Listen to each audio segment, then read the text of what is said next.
मुझे किसी ने कमेंट किया कि कैसा डॉक्टर है, कूल ब्रांच आता है, इसको तो जान बचाने की कोशिश करनी चाहिए, सोचना चाहिए। तो देखो, कूल ब्रांचेस चाहे वो पैथोलॉजी ही क्यों ना हो, हर एक ब्रांच जान बचाने में कंट्रीब्यूट करती है। ठीक है, तो ये कमेंट अज्ञानता भरा है। चाहे वो रेडियोलॉजी हो, पैथोलॉजी हो और इवन एनाटमी हो, एनाटमी भी किसी न किसी की जान बचाने में कंट्रीब्यूट करती है, क्योंकि वो मेडिकल स्टूडेंट्स को सिखाने के काम आती है ह्यूमन बॉडी को। ठीक है, तो सभी ब्रांचेस ह्यूमन लाइफ को बचाने में और साथ ही साथ में डिसीजेस को प्रिवेंट करने में कंट्रीब्यूट करती हैं। इस लिहाज से सारे प्रोफेशनल्स बराबर हैं और सारी ब्रांचेस बराबर हैं, तो उनका कम्युनिटी में या कंट्री में या मानवता के लिए जो कंट्रीब्यूशन है बराबर है, किसी का भी किसी से कम नहीं है। यहाँ मैं जो लिस्ट लेकर आया हूँ, 9 कूलेस्ट ब्रांच की लिस्ट लेकर आया हूँ। ये कूलेस्ट ब्रांच पहले तो मैं बता दूं कि मैंने अपने प्रेफरेंस के ऑर्डर में किए। ठीक है, और मैं पहले क्राइटेरिया बता दूं कि किस ऑर्डर में की और कूलेस्ट ब्रांच हम बोल किसको रहे हैं। तो कूलेस्ट ब्रांच ऐसी ब्रांच जो कि जहां पर एक डॉक्टर के साथ एक जो लगा होता है टैग कि इनका वर्क लाइफ बैलेंस बहुत ख़राब होता है, ये लोग फैमिली को समय नहीं दे पाते हैं, ये लोग कभी फिल्म देखने गए और सडनली कॉल आया तो उन लोगों को फैमिली को छोड़कर वहाँ जाना पड़ेगा, इमरजेंसीज होती हैं जहाँ पर जान जाने का खतरा जो ये लोग हैंडल कर रहे होते हैं लाइफ को और डेथ को, और जहाँ ये लोग हैंडल कर रहे हैं वो हैंडलिंग के दौरान में किसी की मौत हो सकती है और उस मौत से एक इमोशनल आउटरेज क्रिएट हो सकता है उसके अटेंडर्स का, उसके परिजनों का। तो इन सब ब्रांचों से में जो इस सिनेरियो से जो डॉक्टर को बेटर ऑप्शन देती है, मतलब बेटर वर्ड गलत होगा क्योंकि वो भी ठीक है, वो अपनी जगह एक डिफरेंट ऑप्शन देती है जहाँ पर थोड़ा वर्क लाइफ बैलेंस बेहतर होता है, इमरजेंसीज नहीं होती है, खतरे कम होते हैं। ठीक है, लड़ाई झगड़े के, लिटिगेशंस के, और जहाँ रेजिडेंसी को भी मैंने इसमें कंसिडरेशन में लिया है, जिसकी रेजिडेंसी जो 3 साल है वो कूल जाते हैं, तो उसको हम लेते हैं। कभी हम सबसे अनकूल ब्रांचेस को भी बना देंगे इसी तरह से। और मैं एक और बनाऊंगा कि सबसे ज़्यादा फेम मिलने वाली ब्रांचेस कौन सी होती है। ये तो पैसे वाली तो ठीक है, बट इसमें सेलिब्रिटी स्टेटस क्रिएट होता है, उसमें मैं कभी आपको बनाऊंगा। तो ये जो है पहले तो क्राइटेरिया मैंने क्या रखा है, जब मैं टॉप पर रख रहा हूँ तो कूलेस्ट फैक्टर को मैं ज़्यादा कंसिडरेशन दे रहा हूँ, लेकिन साथ ही साथ में उसके मैं अर्निंग पोटेंशियल, जॉब प्रोस्पेक्ट्स वगैरह को भी कंसिडरेशन में लूँगा। तो इस वजह से मैं नॉन क्लिनिकल ब्रांचेस को इस लिस्ट में नहीं रख रहा हूँ। अर्निंग पोटेंशियल और जो मोस्ट सॉर्ट आफ्टर एक डॉक्टर का जो एक ऑरा के लिए लोग जो जाते हैं ना, जो आप लोग, उस वजह से तो मैं कूल ब्रांच बनाने के लिए ये नहीं कहूँगा लिस्ट बनाने के लिए कि एनाटमी को भी इसमें डाल दिया मैंने, फिजियोलॉजी को नहीं, उनकी अपनी इंपॉर्टेंस होगी, उनके लिए हम अलग से बात करेंगे।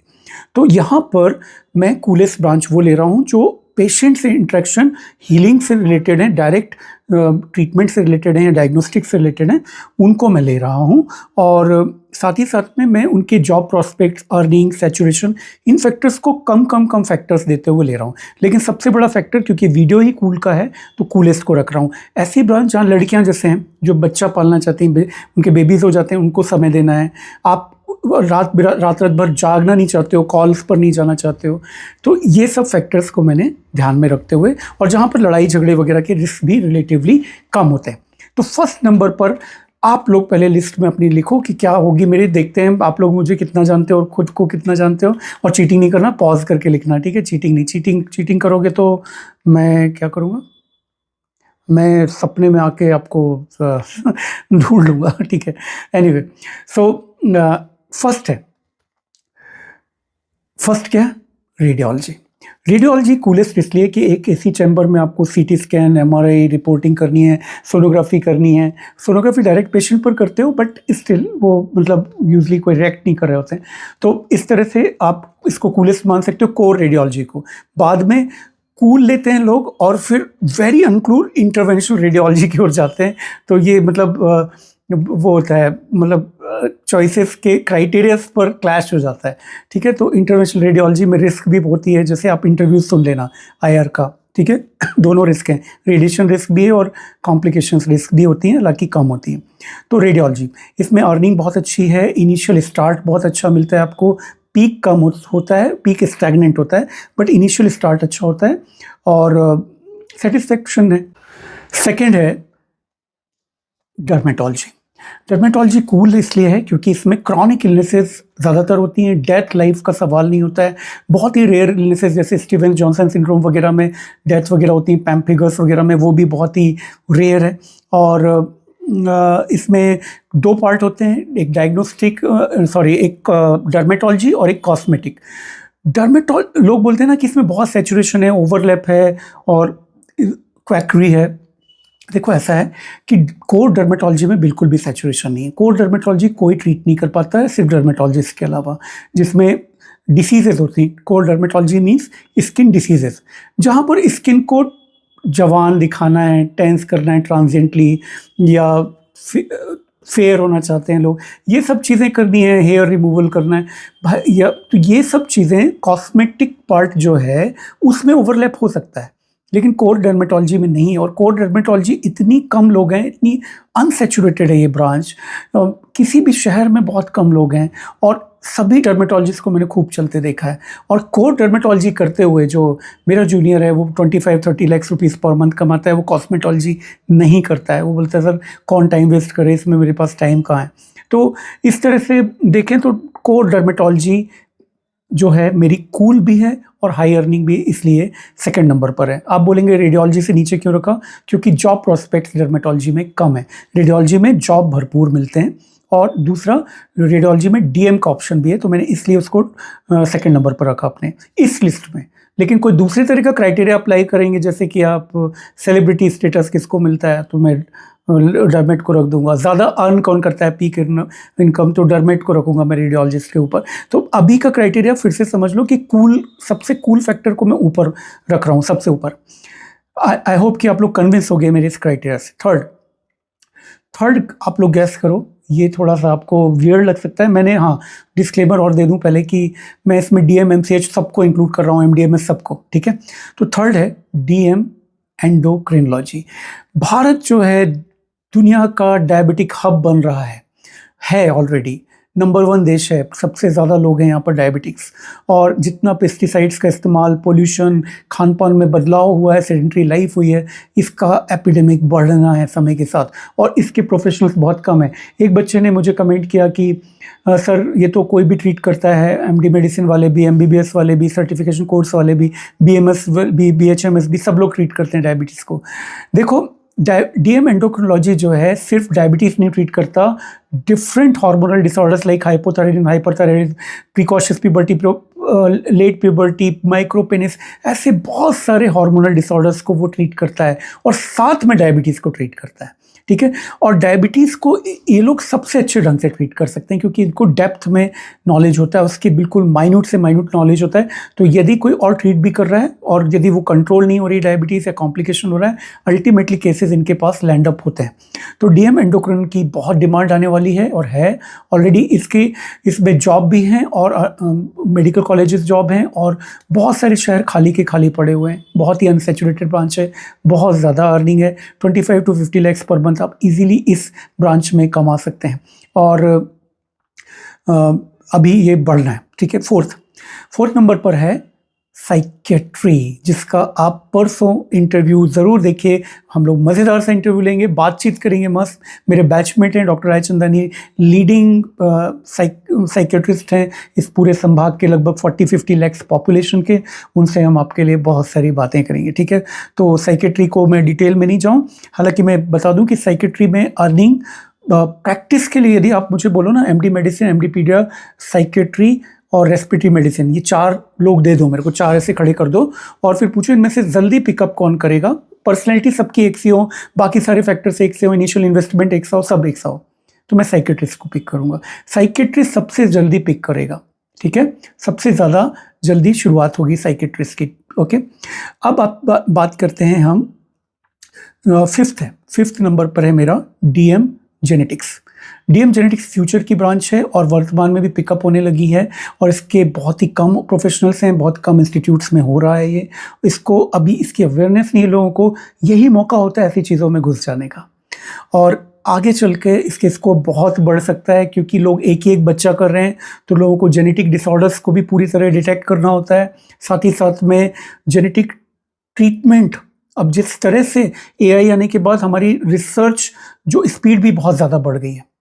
तो यदि हमारी रिसर्च स्पीड इसी तरह से चलती रही तो फिर क्या पता कि बहुत जल्दी थेरेपेटिक्स भी आ जाएं, आ भी गए हैं कुछ एक, लेकिन एक मतलब प्रिवलेंट हो जाएं सब जगह।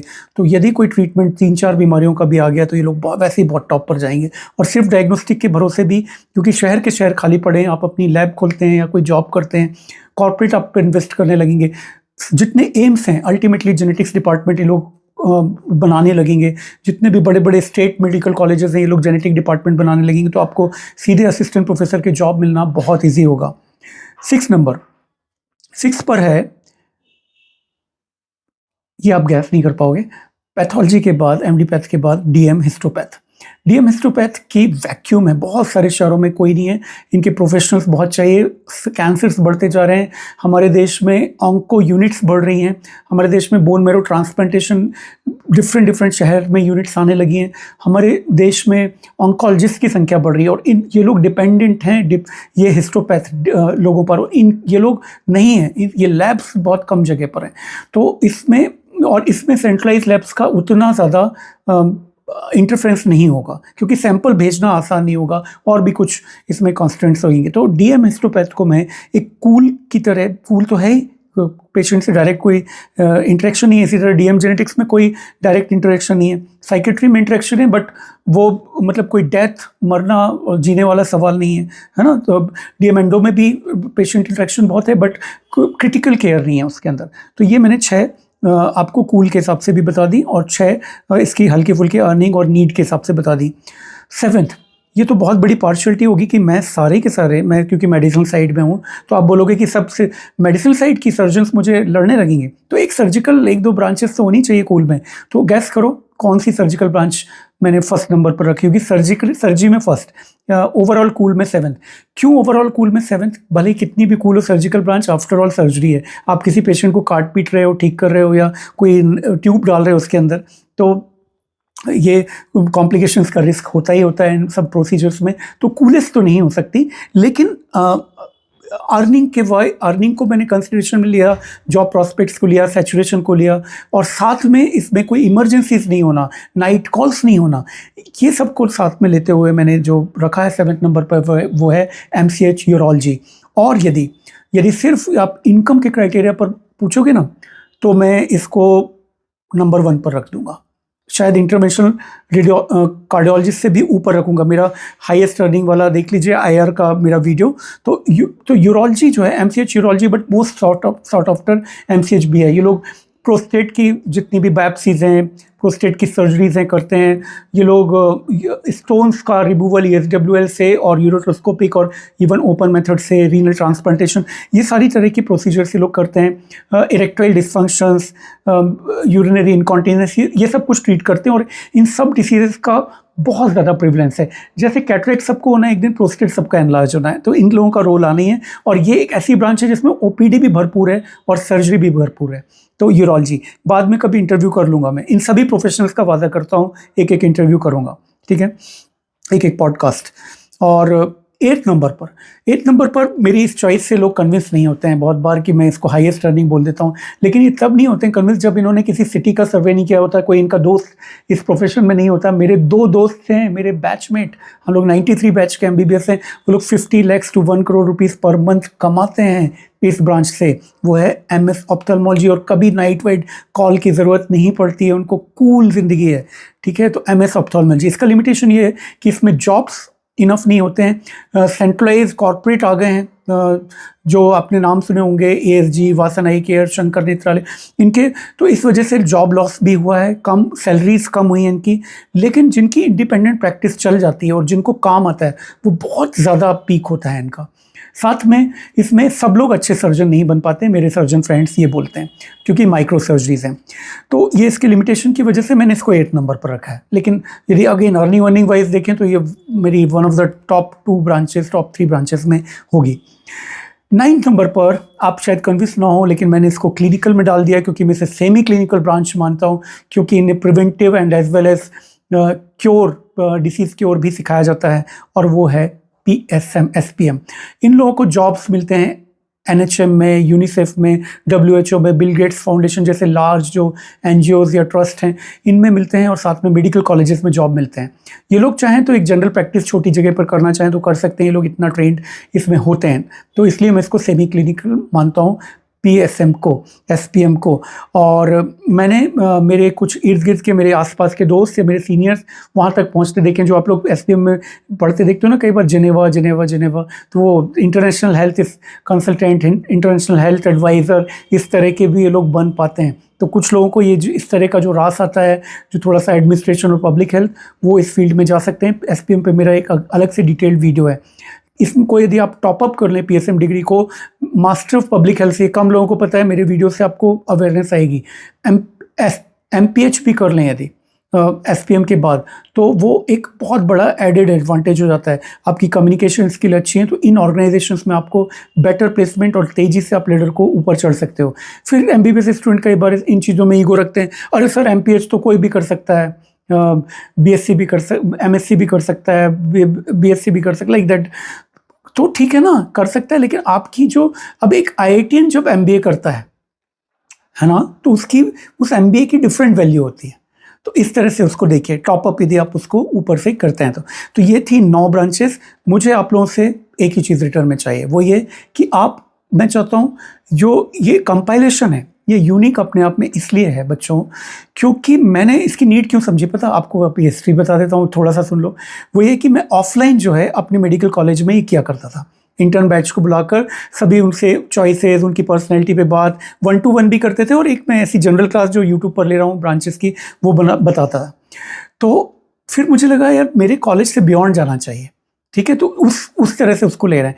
तो ये आप अन्य कॉलेजेस तक पहुंचा सकते हैं, अपने फ्रेंड्स तक पहुंचा सकते हैं, क्योंकि है ही नहीं हमारे मेडिकल में ये बहुत नीडेड, सबसे ज़्यादा ऑप्शन वाला प्रोफेशन है MBBS, लेकिन सबसे ज़ीरो करियर काउंसलिंग है इस प्रोफेशन में, सबसे ज़्यादा ऑप्शन वाले प्रोफेशन में। बताओ कितनी अजीब बात है। MBA में काउंसलिंग स्केल होती है, IITs में काउंसलिंग स्केल होती है, सेल होती है उनके कॉलेजेस में। हमारे यहाँ कुछ है ही नहीं करियर काउंसलिंग की। ऑप्शन ढेरों हैं, 20 रास्ते हैं, 20 तो ब्रांच हैं, उस पर भी ब्रांच में भी फिर बहुत सारे अलग अलग, एक ब्रांच में अलग अलग रास्ता जाता है, और उस पर भी कोई स्किल नहीं, सेल नहीं है। तो उस वैक्यूम को मैं कोशिश कर रहा हूँ फिल करने को। मुझे बहुत लाखों में व्यू चाहिए होते तो मैं कोई दूसरे निश में जाता, कोई मैं बोल लेता हूँ, मैं कुछ और करता, ठीक है। मुझे आप लोगों की, और मैं ये मानता हूँ कि मैं पेशेंट की इनडायरेक्टली हेल्प कर रहा हूँ यदि मैं अच्छे डॉक्टर बनने में, जो कि फ्रस्ट्रेटेड ना हो, जो कि सफल हो और पैशन के साथ इसमें आए। यदि वो आते हैं तो अल्टीमेटली हमारे देश और जनता को हेल्प मिलती है। फीडबैक देना कंटेंट पर, मेरे बोलने के तरीके पर, समझ आया कि नहीं, आई मीन देन किस पर, वो ऑडियो क्वालिटी पर, वीडियो क्वालिटी पर, एम्बियंस वगैरह पर, सब पर मुझे कमेंट देना। मैं जो भी कमियां होंगी डेफिनेटली वादा कर रहा हूँ सब दूर करता जाऊँगा। Thank you very much.